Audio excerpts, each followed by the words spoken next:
One thing I have learned, man, by being in isolation in them confined places for months and months on end, damn near sometimes even years, but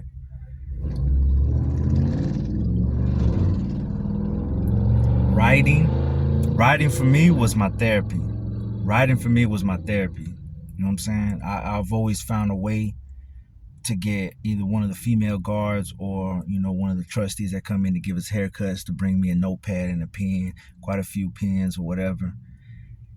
And I sat there and just write my thoughts down, and I'll be walking, talking to myself. Really, I'm not talking to myself, I'm talking to my higher self. You know what I'm saying? My higher self's talking to me, and it's coming out through me. But just like I'm doing with this camera, it first started with writing, and then from writing I sat there and read it out loud on camera, and then from that to just doing the camera. You know what I mean? And people are not used to doing stuff like this.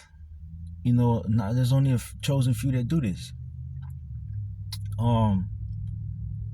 But for me, man, it took a while for me to build myself up like this. So every day I would be doing something on camera, and I seen how timid I was, how shy I wasn't as loud as I am now, as confident as I am now.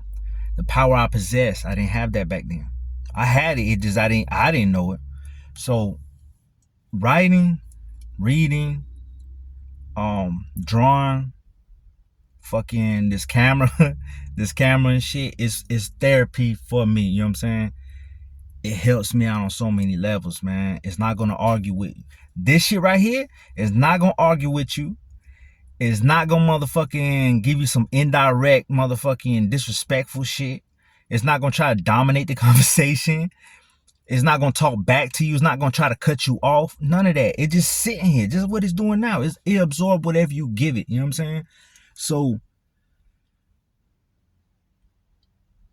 this would be a powerful tool. You don't have to put this stuff out on social media. You don't have to. You can record it, pause it, and leave it there, and go back and watch the video. That's how you perfect yourself better and better. But man, I love y'all, respect y'all, honor y'all. Stay dangerous, man.